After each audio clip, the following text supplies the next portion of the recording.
First, I recognize for people who are watching on YouTube that there's a glare, okay? I recognize that, the light's outside, glaring off the board, but this has been on the last several videos.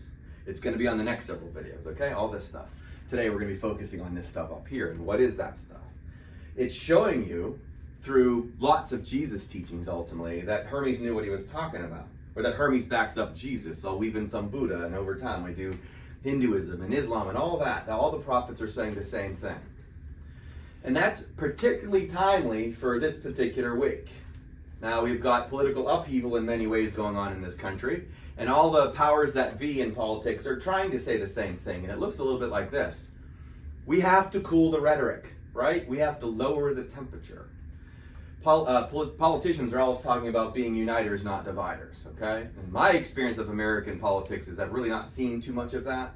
It's usually talking a good game, but not really backing it up. Because unless you agree with me as a politician, then I don't want to agree with you. And now we can't unite, because we're trying to unite over issues. Good luck uniting over Roe v. Wade. That's going to be really hard to do. And so many other issues, okay? But there's a way to do it. There's a way to cool the rhetoric. There's a way to bring the temperature down and still play the game of politics. But if we don't do that first thing, then the second thing is not going to go very well. And we've been talking about this for the last several weeks. Got the last couple of videos online for people who want to see that. But today what we're going to be talking about is how to cool the rhetoric, how to bring down the temperature a little bit, and also how to find your destiny and improve your mental health and defeat addictions and things like that. In essence, it's Matthew 5:9 when Jesus says, "Blessed are the peacemakers." It's what a peacemaker really looks like, and not someone who can bring peace to the physical world, although that's possible. It's bringing peace to yourself first and foremost.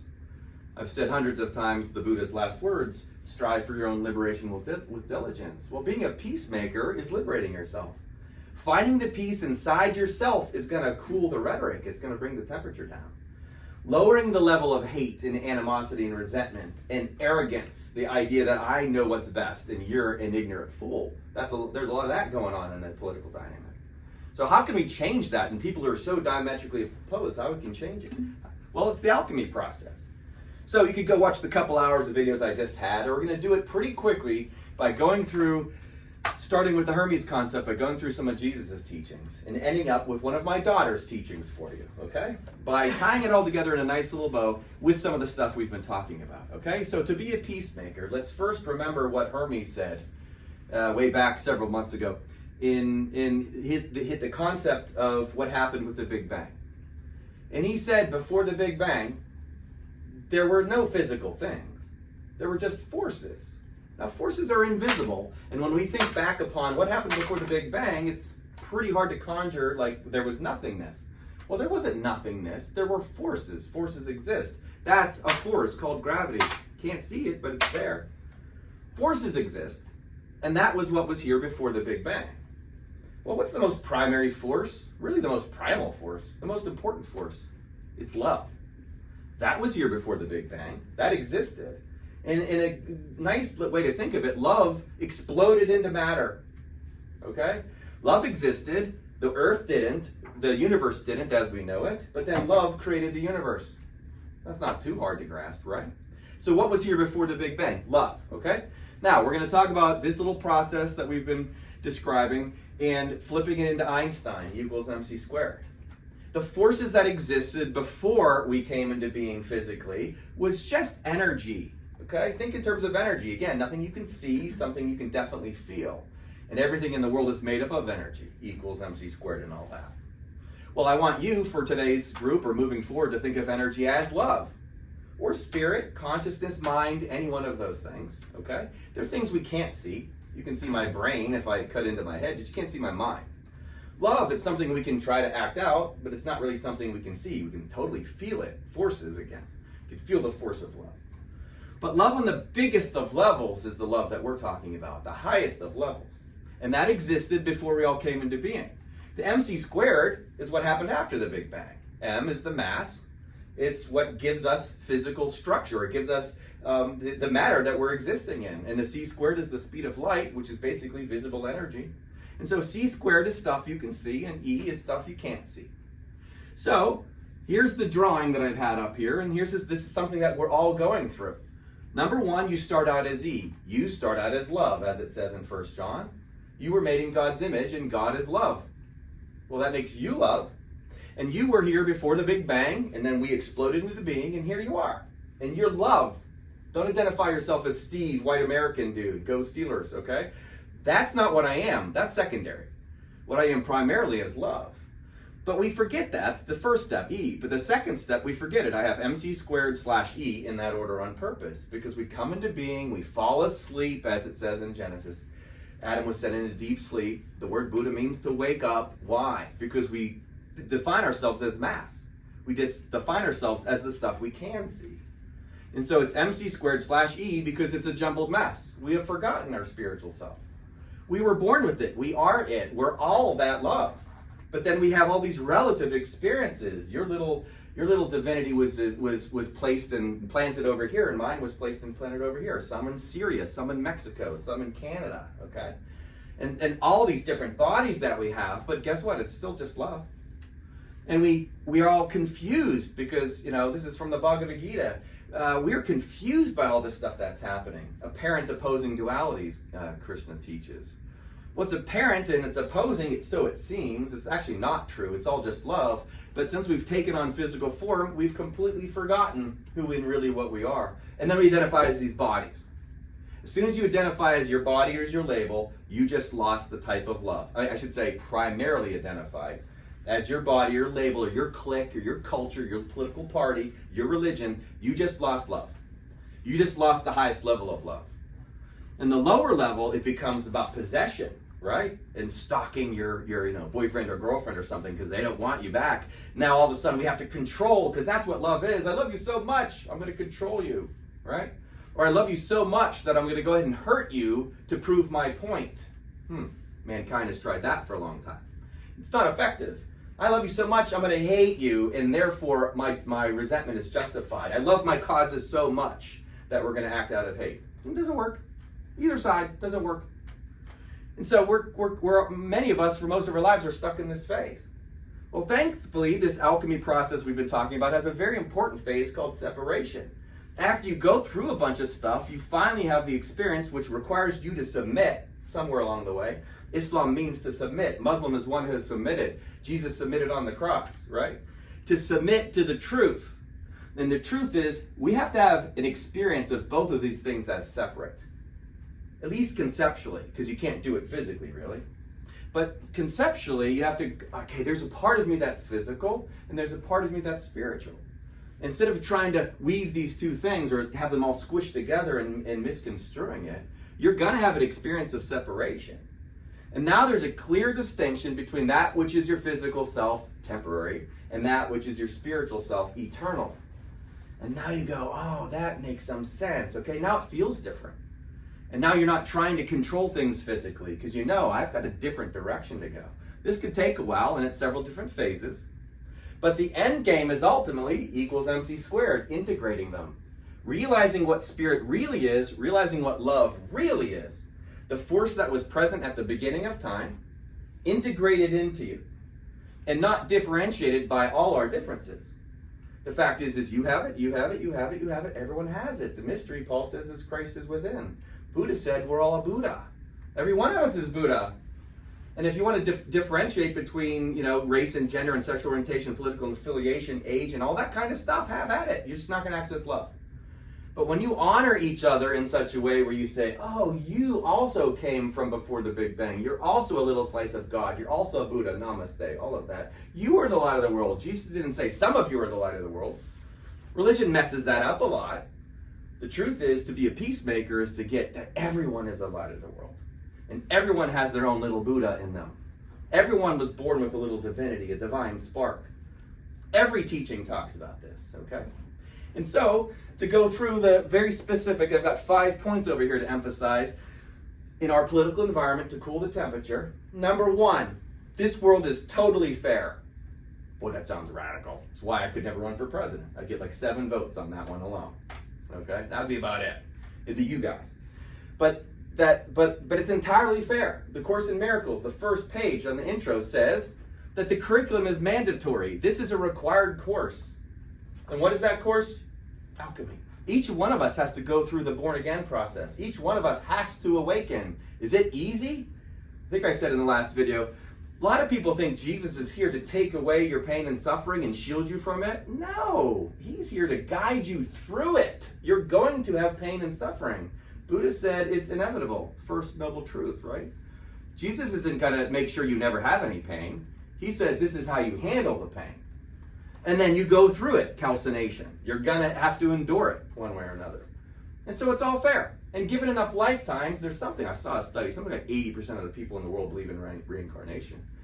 Given enough lifetimes, or at least trusting God in the highest of levels, everything works out as it needs to. You're going to eventually figure it out. And eventually everyone goes through the same amount of pain, even though some seem to be going through a lot more than others, given this particular moment in time. Well, maybe go back a couple hundred years. Maybe we were here experiencing things differently in different forms. If you're going to love and trust God with all your heart, soul, mind, and strength, which comes up next, then you can trust that God is fair. Again, this is a spiritual group, not a political one, but for people who are interested in lowering the temperature, probably should get on the spiritual train a little bit. And realize this, everyone has it in them, and so therefore it's fair. Everyone has the Christ within, therefore it's fair. Everyone has the Buddha nature, therefore it's fair. And we can argue all day long about how it's not fair physically. I'm well aware of that. Okay? And it's pretty easy to see. And there's no reason to argue. Well, yeah, it's definitely not fair. But then why is it that Jesus said to those who are persecuted, they're the ones who are blessed? Why would that be? He would say the ones who go through the stuff that's not fair probably have an advantage. Doesn't that turn everything on its head? Why did he go get crucified? To show us that no matter how bad it gets, you could still turn it into gold, which is what alchemy is all about. And we got a bunch of people trying to stop the unfairness of things. Good luck with that. The world was set up this way. We're all growing at different rates. There's going to be unfairness. It's unstoppable. Now, you can work on trying to make things more fair. Totally fine. I'm all on board that. But not with the rhetoric at such a fever pitch. Not with hate. That ain't going to work. Now, we can make things more fair with love. That would work. But how do we do that? Well, we get in there and we apply Jesus' 2 commandments. Okay? Remember, it's fair. Now, everyone can do these 2 commandments. We did this with the Buddha teachings as well. He said there's no commandments, there's just precepts, suggestions, okay? There aren't physical things you have to do. That would actually make it pretty unfair. If in order to get to heaven you had to dunk a basketball, well, I ain't going, If you had to get elected to Congress at some point, if you had to be physically healthy all the time or maintain your hair, I mean, it's not physical stuff. There's not a behavior. None of the prophets talk about behaviors. They're metaphors if they do. So what's Jesus' 2 commandments? I say 2/1 because it's 2 in 1. 1, he said, to love the Lord your God with all your heart, soul, mind, and strength. That's pretty simple. Why would we do that? Because that was at the beginning. That love force that Hermes talks about before the beginning of all of this stuff, it was love, it was there, that's what God is, and you should love it with all your heart, soul, mind, and strength. And the second is like it. So basically it's so like it that it's basically the same thing. It's automatic. We'll say this at the end. The second is like it. To love your neighbor as yourself is what we need to be doing to lower the rhetoric. Okay? Or to cool the temperature and all of that. How do we pull that off? Well, it's very simple. First, love the Lord your God with all your heart, soul, mind, and strength. And it's why we just did this. It's simple to understand, maybe, not very simple to do. But if you get for your own alchemical process, and you do what Buddha says, to strive for your own liberation with diligence, that means go through the process of spiritual awakening. And what shows up in there? Well, the love that Hermes is talking about, okay? The deep sense of peace, that it's all okay. The eternal nature of all of us. The fact that we're here in a temporary place. And it's a messy temporary place. Doesn't have to be. If we could all do this, that would change some things. But if we love the Lord our God with all our heart, soul, mind, and strength, we go through this process, we accept and trust. Remember, getting out of the phase, calcination, dissolution into separation, there has to be some sort of submission, some sort of trust, some sort of awareness beyond my ego mind. What's my ego mind? It's Steve's particular experience, which is definitely different than yours. I got my mom and my dad and my siblings and my first grade teacher, right? And then I got my culture, and then I got stuff that happened to me, and the way I was taught things, and that's different than yours. Why are we all so, why do we disagree on so much? Because you got taught differently. And that's okay.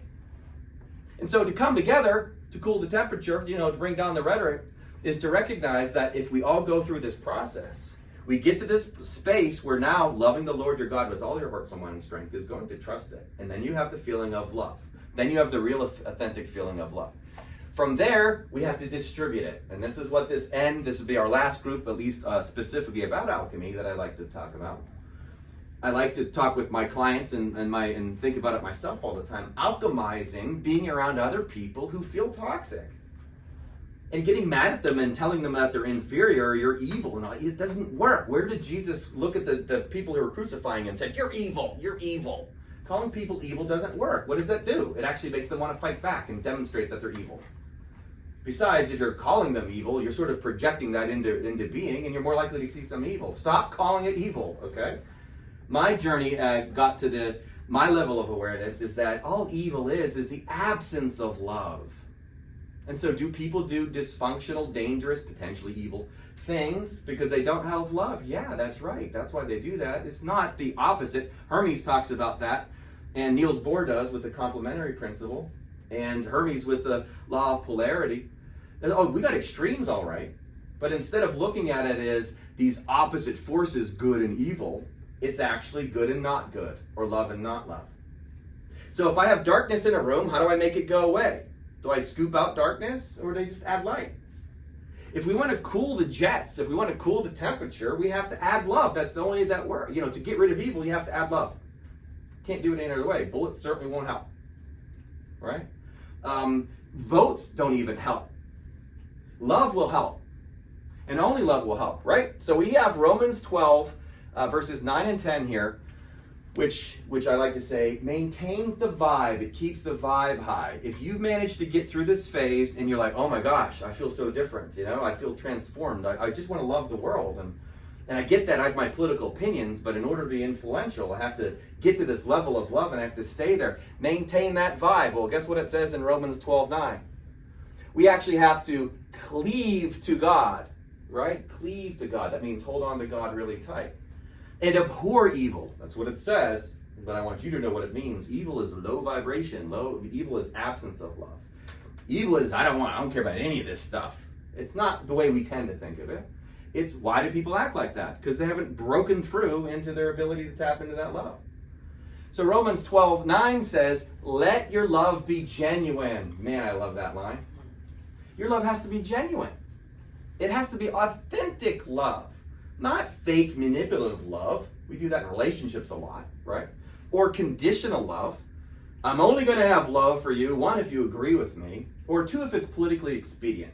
Because then I'll go say things to the country and act as if I really care about unity. But I really don't. I care about winning elections. And I care about maintaining my sense of power. Do I really want to go through the alchemical process and get my ego beat to smithereens? No, I don't want to do that. So I'm just going to say it. But is that genuine? Most likely not. So let your love be genuine. Cleave to that which is good and abhor that which is evil. What that means is to maintain a high vibe. You should know when you feel love. It feels good. It's not contradictory. It's not, I only feel good if my guy wins. That ain't love. That's conditional.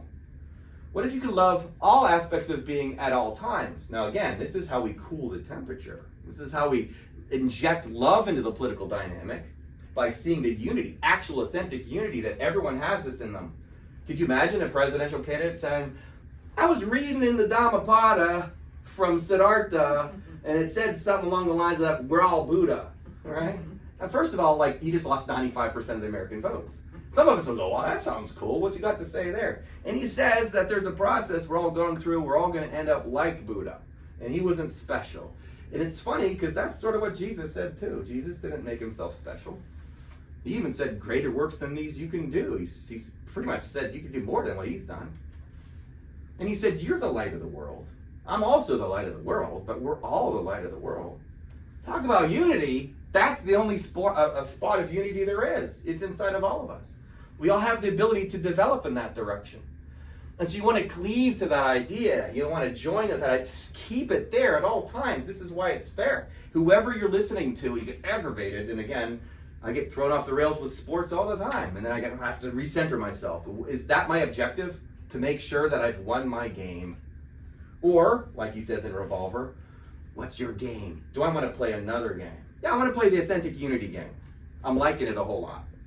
Feels really peaceful. And now I drop judgment. And I still care. I still root for the Steelers and Pirates, okay? Even though the Pirates haven't won forever, I still can hope that they're going to win the World Series one day before I die. Right? I can still play that game. I can even go vote. But I've got a different kind of spirit. Go back into the Buddha's Eightfold Path. Right view, right intention. It's the exact same stuff from the beginning. Right view, what's right view? In essence, it's love your neighbor as yourself. The world's an illusion. It's not what you think it is. We all are going to suffer. The Four Noble Truths are right there in right view. We're all going to suffer, and the way to stop suffering, we suffer because of attachments. The way to stop suffering is to let go, is to detach. It's right there. First step of the Eightfold Path. And then right intention is learn how to spread that to people. Right speech, the third step, is to use your voice or your heart to spread that energy. That's the exact same thing here. Maintain a higher vibe. This is how we help alchemize the situation. You know, go ahead and watch the election and root for whoever you're going to root for. Okay? But shoot spirit at it. Right? You can pray for the other guy to maybe get a clue. That's fine. But don't be sitting there rooting for bad things to happen to people on either side of it. That doesn't work. Okay, so that verse goes on and says, love this. This is Romans 12:10. Honor each other above yourself. That's like the most obvious ego depression or ego submission line I've ever heard in the Bible, other than John saying, I must decrease, he must increase. Well, I in Greek is ego, and it must decrease, okay? This one, honor each other above yourself. Well, guess what you think yourself is? Well, that's the ego self. And to honor each other above our political views, boy, that's difficult to do, isn't it? That's what alchemy is there for. That's what this process is there for. So you can't actually look at each other and say, you're more than just your political views. And you're more than what you've done behaviorally. You also have a little slice of God inside of you. You also were born from the Big Bang, which the spirit of love is in you as well. I shall honor that, namaste. What is namaste? Is it the politics in me honors the politics in you? You know, the row in me honors the row in you? The way in me, you get the idea. Is it that, or I only honor you because you're a Steeler fan too? No, rise above that. And what's above that? The spiritual self goes, there it is. Hey, Buddha, what's up, Buddha? Hey, light, you're the light. We all come from the light. And here we are, growing at different rates. And the only way we can help each other to alchemize it, to help each other, is to be able to hold on to that vibration. And in that verse it says, with zeal maintain your spiritual fervor, not political fervor, okay? Not insisting that you need to have your way. Maintain your spiritual fervor, which is maintain the heck out of namasteing everybody, right? Get focused on that. Stay on that. You get to that point. Now you're the vibration. You're the high vibration like the sun, and now you shine the light. That's how Jesus, when he says you're the light, that's literally true. Physically, metaphorical, but energetically true for sure. And spiritually, now you're the light. Now you can give that love to others. And then go vote. Or then go debate your politics. You're still going to have your opinions. Right? It's not going to change your perspective on, well, it might a little. But for the most part, you're like, okay, all right, I get it. So you're the light, I'm the light, but I still disagree with you. This is the way we should do things in this country. And the other guy could say, all right, let's have an intellectual discussion without all the hate. Oh, I'd love to be in that America. Right? People coming together and a bunch of citizens saying, yes, we're all love. I get it, and I love you as well. But I think your ideas are really stupid. I mean, no disrespect. Why would that be civil? Now we've cooled the temperature a great deal. Good luck with that, right? Not in this climate, but you don't need to worry about everyone else. You want to contribute to this? Make sure you do it yourself. So, more heavy emphasis. Luke 6:31, it's the golden rule. Do unto others as you'd have them do unto you. Now, this isn't about giving people the gifts that you want to get, okay? And it's not about, well, I like it when people hold the door for me and give me a back massage, so I shall hold the door for them and give them a back massage, okay? That's not what that's about. That's more physical thinking. Doing unto others as you'd have them do unto you, I want you to send me love, the kind of love we've been talking about, and I'll send it back. Right? How about I maintain a high vibe while you maintain a high vibe? Or how about we work on this together? And you can discuss your process with me, I'll discuss my process with you. We join together on this, kumbaya, okay? We're all one big team. Right before Jesus said to love the Lord your God with all your heart, mind, and strength, in Matthew he said the Lord is one.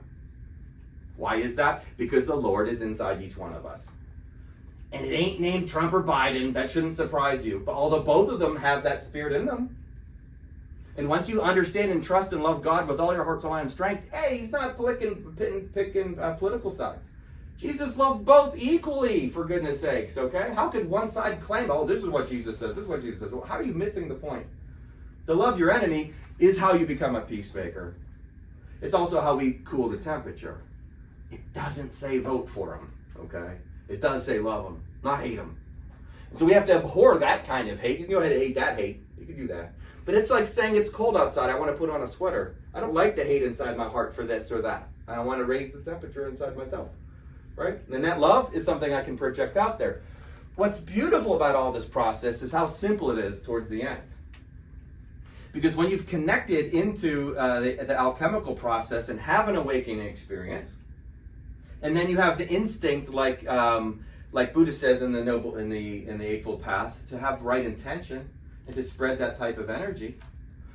Luke 12:12 comes to mind, and that's where Jesus says that in that moment, the Holy Spirit will give you the words to say. Okay? You don't have to think anymore. Thinking's over there. Egos think, what should I say? How am I going to control the situation? What's going to be most politically expedient? What will be the most expedient thing for my relationship?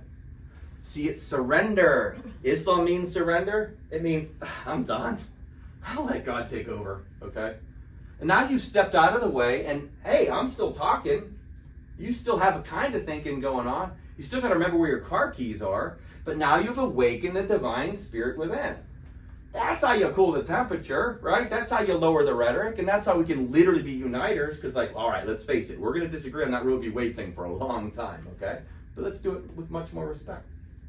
No amount of getting more aggressive with each other is helping. And I think we can all agree, at least those of us who are trying a little bit, can agree to that. Well, the Holy Spirit will give you the words to say. Well, that Holy Spirit is the same thing as the love we talked about at the beginning. It's an automatic process. The thinking goes away. It's what it means to strike at the neck. Stop thinking. Be guided by your heart. Right? And as that force takes over you, next thing you know, you say all the right things, and then alchemizing becomes really easy. You're around someone, and you maintain a high vibration. They're stressing you, or they could stress you out, or they're driving bad on the road, or they're a political idiot, or whatever you think is what it is. But you maintain a higher vibrational state. Well, guess what comes out of you now? A higher vibrational state. Now, they might hate it. In fact, in Jesus' case, they killed him for it. But it's the only thing you can do is send out that high vibrational state. He also said, don't cast pearls before swine, which means don't be aggressive with your high vibrational state. Spiritual people don't say, I'm more forgiving than you. I'm more awake than you. Now, that's silly. Because you see, it's everyone. Everybody's doing it.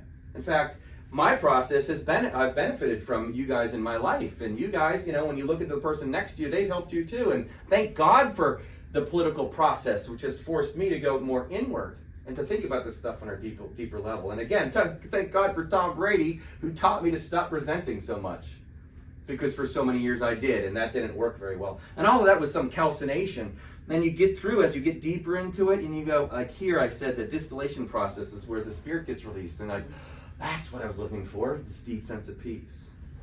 And that all happens, it's automatic at that stage where now you're loving another as yourself, loving a neighbor as yourself. It doesn't mean you have to hug them or go to dinner with them or vote for them or anything like that.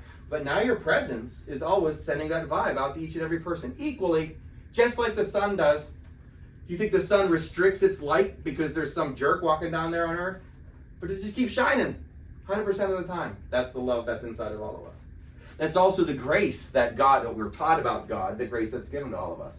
No commandments, physically speaking, no judgments. You're all forgiven. A thief went straight to heaven with Jesus that day, even though he didn't do any good works while he was on earth. It's just that he got it. Getting it is enough. That's all we have to do.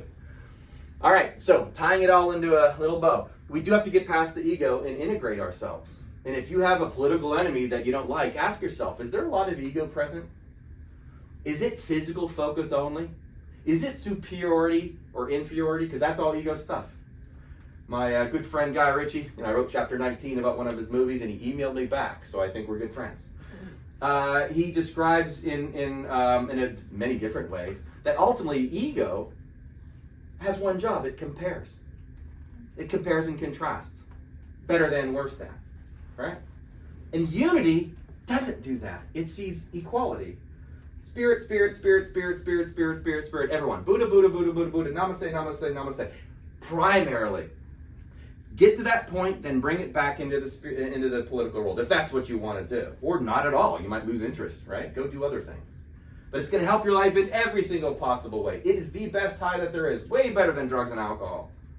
Which comes with a lot of crap, by the way. There's no such thing as just a high, because the low comes later. But this, maintaining a high vibration, once you keep it there, that's what it's all about, okay?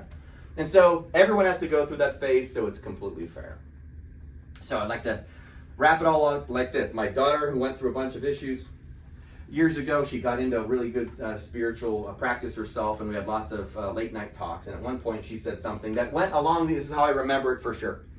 It's along these lines. She was thinking about these exact concepts, in which she was describing temperature, and that if you have heat going up against cold, and they're the same amount, some of the cold is going to get warmer, and some of the heat is going to get cooler, right? If it's the same amount.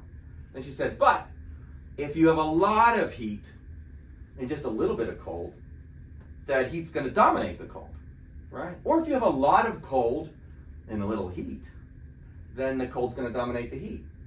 And then I just remember both of us feeling satisfied. I'm like, yes, I understand. I get it. That's deep, right? Well, what does that mean? We make it about energy. You make it about love. And you think of how difficult it is when people throughout this country are operating from ego, which doesn't mean love. It means possession and control and condition, okay? But say you have ego and you're going up against someone else with ego, and it's a lower vibrational state. And you butt up against each other. There's going to be lots of friction there, okay? Maybe it'll rub off a little bit, okay? But for the most part, no one's going to learn and grow. But what if one person develops and grows into a higher dimensional or higher vibrational state? And that person then goes up against another person with a lower vibrational state. And if the person with the lower vibrational state has so much more of their lower vibrational state, what's going to happen when the higher vibrational state goes up against it? It's going to get sucked into it.